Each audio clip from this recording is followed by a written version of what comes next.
Já estamos de volta com o seu estilo de vida. Agora nós encontramos um local aqui um pouco mais leve, né? Sem muito sol. Tem uns bichinhos ou outros, mas a gente está na semana do meio ambiente, entendeu? E a gente tem que lidar um pouco com essa natureza também, né? E nós vamos continuar a nossa conversa aqui, então, com o Dr. Marcos Guerra sobre as doenças sexualmente transmissíveis. Nós estávamos falando sobre essas mais comuns, né? Que a gente encontra, que a gente ouve muito falar, o HIV e tudo mais. E aí a gente vai tirar um pouco também de dúvidas em relação a elas e depois nós vamos entrar com um foco mais específico na doença chamada sífilis, porque houve um aumento aí e aí a gente precisa também informar a população sobre isso. Mas em relação às doenças no geral, homens e mulheres podem contrair as mesmas doenças ou existem doenças que são específicas do homem e da mulher? Como que funciona mais ou menos essa questão da transmissão e da contração? Homens e mulheres são suscetíveis a qualquer uma dessas infecções que nós mencionamos antes.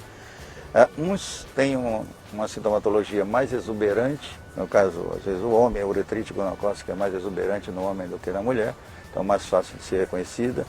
A sífilis primária também é mais facilmente reconhecida no homem, porque ela se caracteriza por um ferimento na pênis e quase sempre na glande, e de uma forma endurecida, até chamada de cancro duro. E as mulheres, às vezes, por questão mesmo da anatomia, é mais difícil de você dar o diagnóstico ou de ser reconhecido o diagnóstico primariamente. Bom, em relação ao tratamento dessas doenças, como que acontece? É um tratamento simples? No geral, são tratamentos que a gente consegue lidar, a pessoa consegue viver com todas essas doenças? São doenças temporárias ou são doenças para a vida toda? Como que funciona mais ou menos essas características? Todas essas merecem diagnóstico precoce e tratamento precoce, a primeira objetivo é cortar o ciclo de transmissão da doença de vez que passa de pessoa a pessoa, né? Homem a mulher ou homem a homem, dependendo da relação sexual que é feita. Então ocorre que as doenças, todas elas são tratáveis, tem algumas que são preveníveis por vacina, no caso eu mencionei o HPV e a hepatite B, hoje também já é prevenível por vacina, e a vacina é disponível no serviço público e é dado umas para determinadas faixas etárias, mas o da hepatite B hoje já praticamente todas as faixas etárias estão cobertas e já protegidas contra a hepatite B.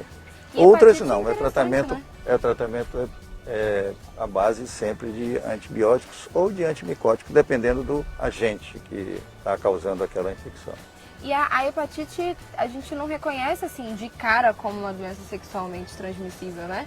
A gente associa muitas outras coisas a instrumentos, a objetos, porque existem, claro, 3 tipos de hepatite. São 3? São 3. 6, mas as mais frequentes.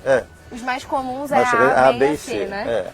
E aí a gente já está acostumado aquele tipo que tem mais a ver com os instrumentos de manicure, aqueles instrumentos que foram mal manipulados ou que não tem uma limpeza como deveria ter, e a gente acaba esquecendo, ou então a gente nem tem o conhecimento que ela pode ser transmitida também sexualmente.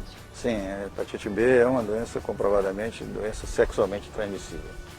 Bom, e aí entrando no caso da sífilis, só para a gente finalizar a parte dos conhecimentos gerais sobre esse tipo de doença, a partir de quantos anos uma pessoa pode contrair esse tipo de doença?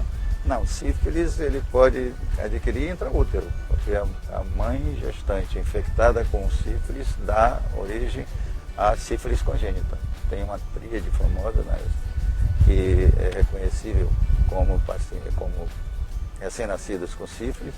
Ela pode também nascer infectada sem exibir sintomas, só exibir esses sintomas a posteriori, com 1, 2 ou 3 anos de idade. E tem a sífilis do adulto, vamos dizer assim, que é a sífilis primária no homem. A ulceração, depois os linfonodos da região inguinal que são afetados, quase sempre. E essa é chamada de sífilis adquirida, aguda, recente.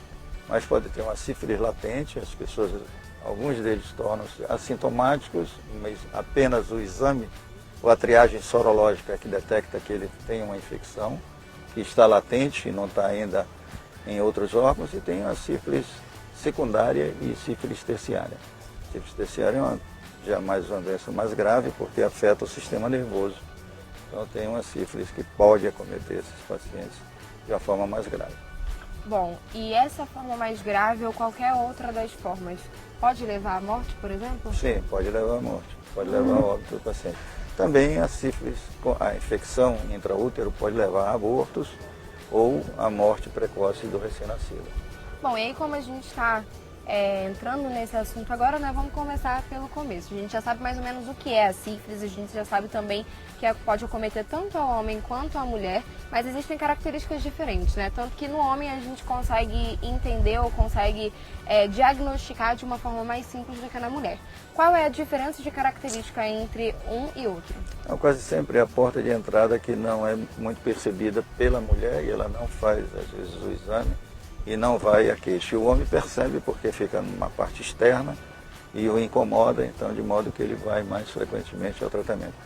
É bom lembrar que essas doenças sexualmente transmissíveis o tratamento é sempre direcionado para o casal ou para a dupla que realizou o ato sexual e que depois de algum tempo do período de incubação apareceram doentes.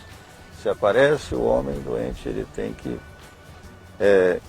ele é informado de que deve procurar a parceira para que possa fazer o tratamento também.